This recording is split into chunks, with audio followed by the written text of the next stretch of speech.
Hey, hello, and welcome to a special edition of the Am Writing podcast, the working bookshelf, aka Am Reading about writing. I am KJ Dell'Antonia, New York Times best-selling author of The Chicken Sisters and How to Be a Happier Parent, and a former editor at the New York Times. And I'm Jennie Nash, author, book coach, entrepreneur, and creator of the Book Coach Certification Program at Author Accelerator. In every episode of this series, Jennie and I will discuss and debate a pair of popular books on writing, focusing on a specific topic like structure, creativity, characterization, or productivity. We'll tell you why these books are our favorites, and then we'll engage in heated debate over which is better in our Fight Me segment, before inevitably getting sidetracked into a discussion of the topic itself. The result will be our usual actionable and inspirational advice that will help you get your work done, whether you're just getting started, changing genres, or you're a seasoned pro. Today, in episode 1, we're talking about the inspiration you need to get started. Yep. And I am talking about the book Big Magic, which I love so much that I have given every copy that I own of it away to other people. So I'm showing you my little tiny audio, which I will pull out. Like if I'm in the car or on the treadmill and I need an oomph, I'm going to pull. This is one of the two things that I pull out. And I guess I'll keep the other one a secret since maybe we'll use it later. But I love this book. I'm talking about The Creative Habit by Twyla Tharp, which is the book that changed my life and the book that I probably recommend more than any other to serious writers who are getting started with a project.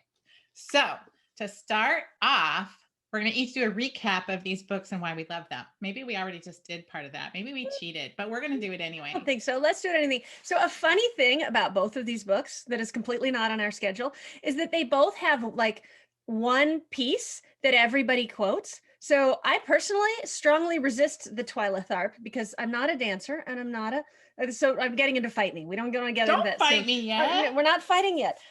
So I've strongly resisted it. And I feel like I've like heard the one thing, the thing where she's like, the practice is getting in the cab. You know, she's like, my morning is I do this and I do this and I do this and I do this. But the practice is getting in the cab. So I feel like I've absorbed that. And we're going to talk about that. Right. We're and Big Magic has one thing that everybody quotes too, which is also the thing I'm going to highlight. It's the letter to fear. So I think that's kind of funny that they both have these one like really strong moment. Oh my gosh, they both happen in cars, those moments. Good point. All right, we got things in common for our books. We got some synergy. Okay, so, you go about your recap. Oh, I go about my recap. So Big Magic, if you haven't read it, if you're one of the 3 people, I know. If you've resisted it, which is more likely because you maybe hated Eat, Pray, Love, or you hate the success of Eat, Pray, Love, or Elizabeth Gilbert just makes you so jealous that you can hardly even stand yourself. And this is all totally legit. Big Magic is like her.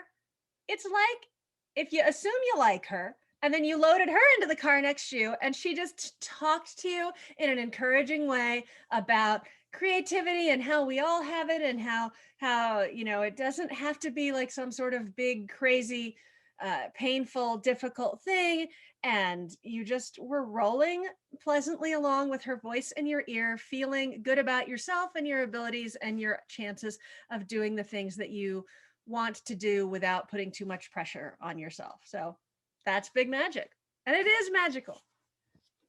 Well, The Creative Habit is a book about making creativity a part of your life every day by making it habitual.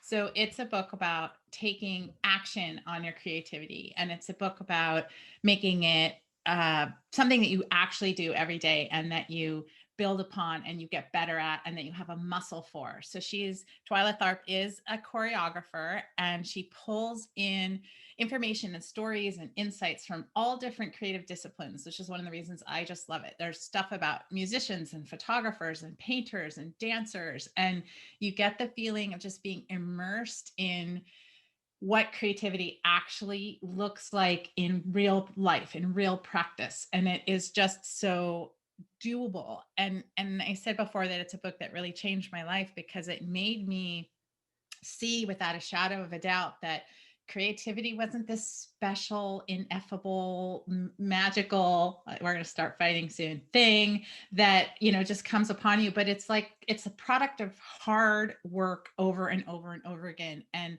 I believe that just to my core, and it's what I teach and it's what I practice. And so I just love this book because it puts that in your face. So these are substantially the same book, which is disturbing to me as someone who has, chosen and is super invested in the idea that Big Magic is the better of the two. But yeah, that Big Magic is the same way in that it's about all kinds of creativity. She's like, one of Liz Gilbert's big things is that in the olden days, everybody was creative. Everybody was drawing on the cave walls or making their furniture just that little tiny bit extra beautiful, and nobody thought it was a big, because we're just like, we're kind of built as humans to throw that little extra touch on there. So I guess a difference might be that it sounds like Twyla Tharp is like, it's natural, but it's also work. Whereas it's Liz Gilbert's position is more, it's almost like it's natural, just don't get in its way.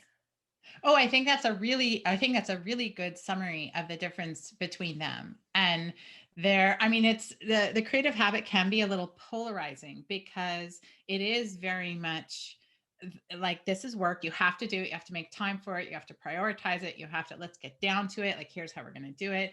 And I feel like Liz Gilbert, I actually heard her speak on the Big Magic tour, and it was like going to a revival. It was something. I mean, there were like thousands of people in the room, and they were literally weeping to be in her presence. Did you heard? It wasn't like the Big Magic tour. It was women's speaking conference, but Big Magic is definitely what she was talking about.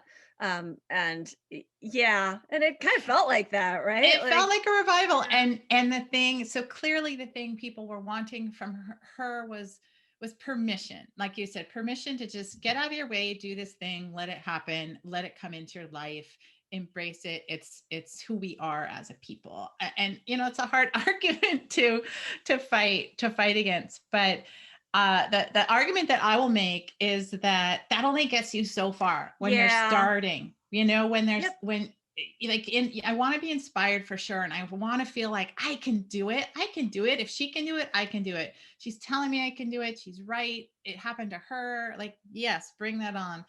But at a certain point, I feel like that loses its power, and you need to be like, okay, so what do I do?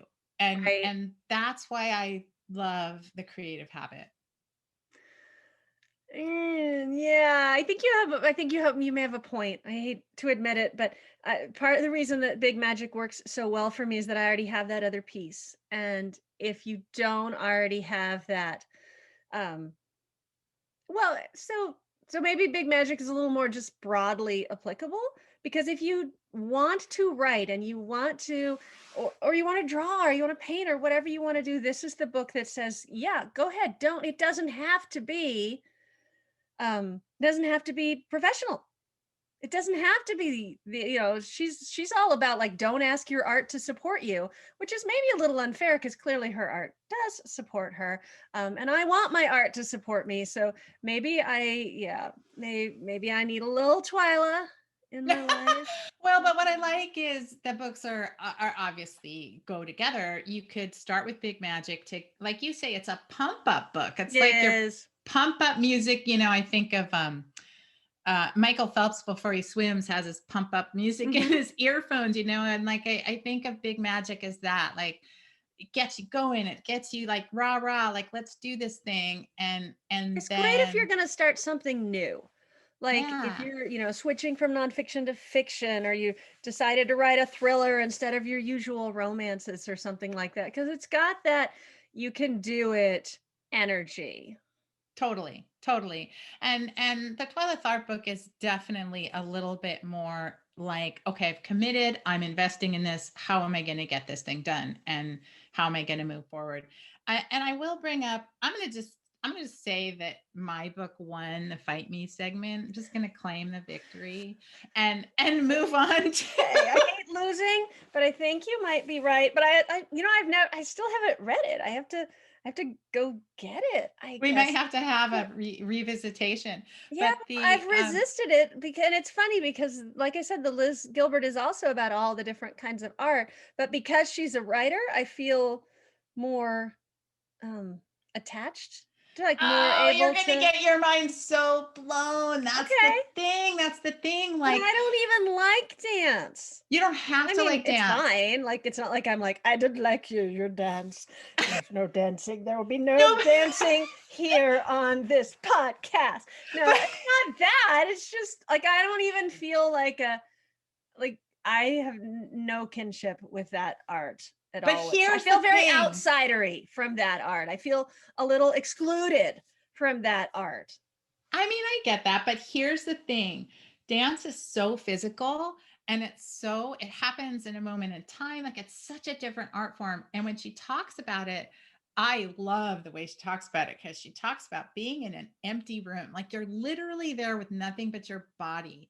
And writers come to an empty page, which is hard at the start, right? Like what's there between. And she talks a lot about what's there in the empty room with her. And it's like, my memories, my fears, my ambitions, my, enemies, like all the things that you bring into that room. And I love the physicality of thinking about that. I don't dance for beans. I've never taken a dance class. I mean, maybe I took a little kid ballet class, but that I love that idea of you're in an empty room with your body. What are you going to do? What are you going to make? And that so she uses a lot of examples like the photographer.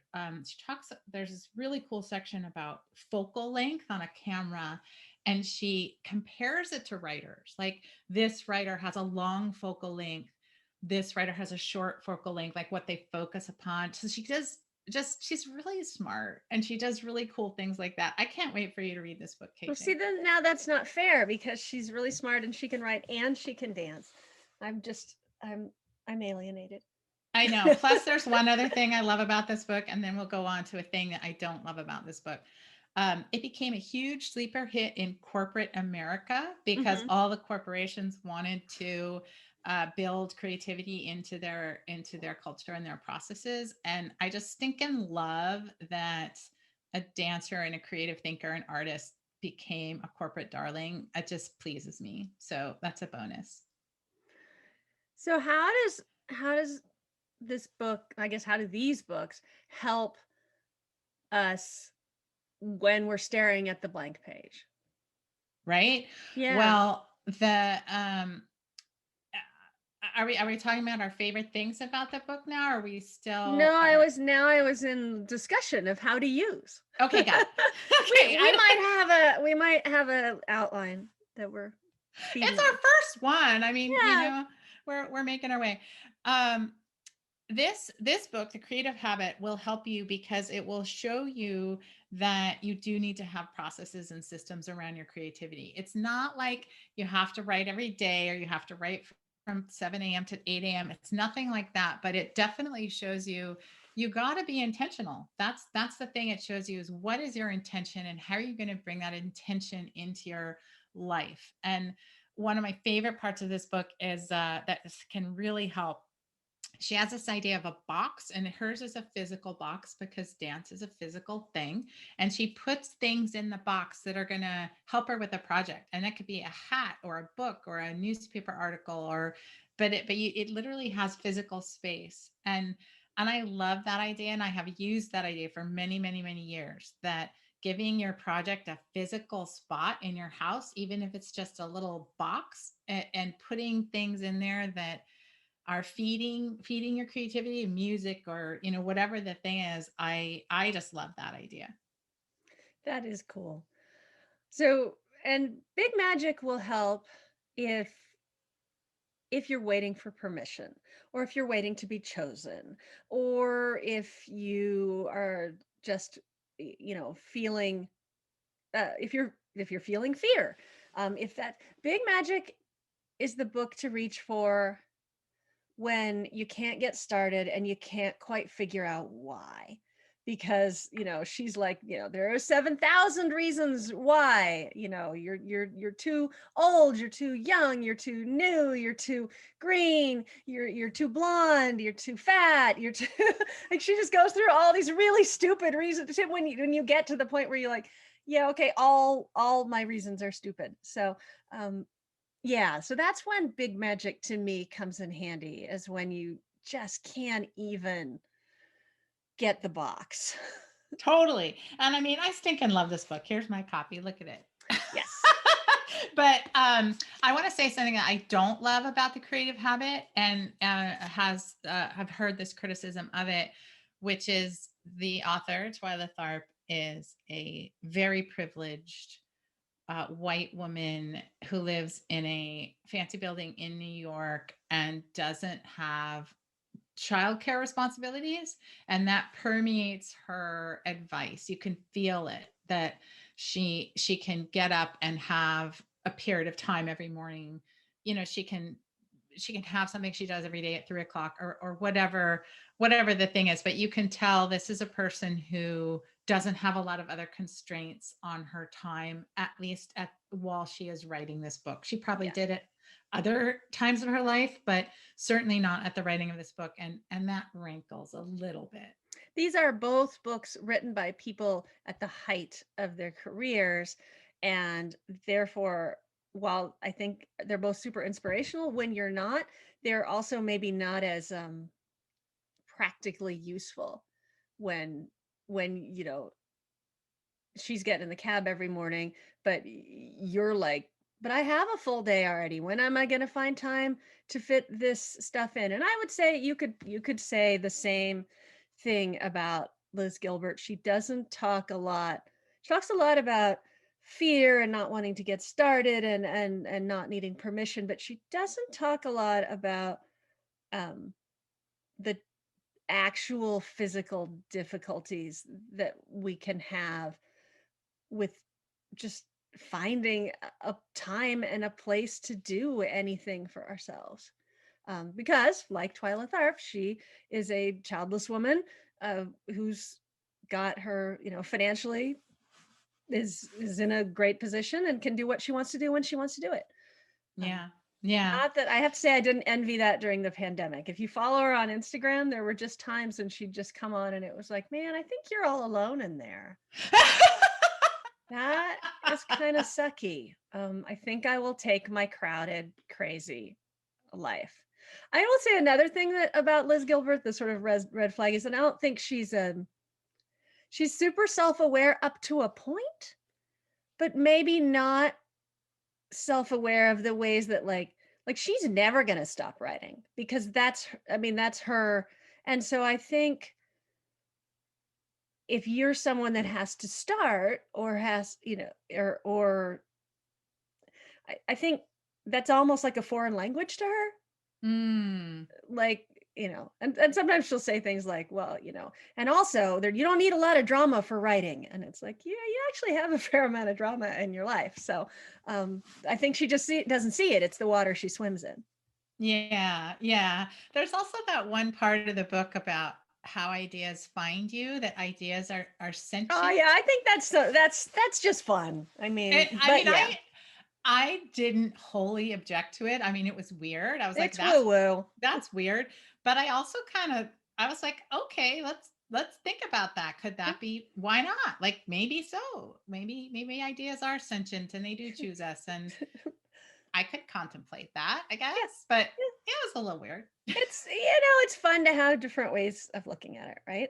Totally. Yeah. Totally. So what's one page that you've dog-eared in this book? Oh, it would have to be the letter that you have probably read on some other podcast, in which I can't read because I don't have the actual book.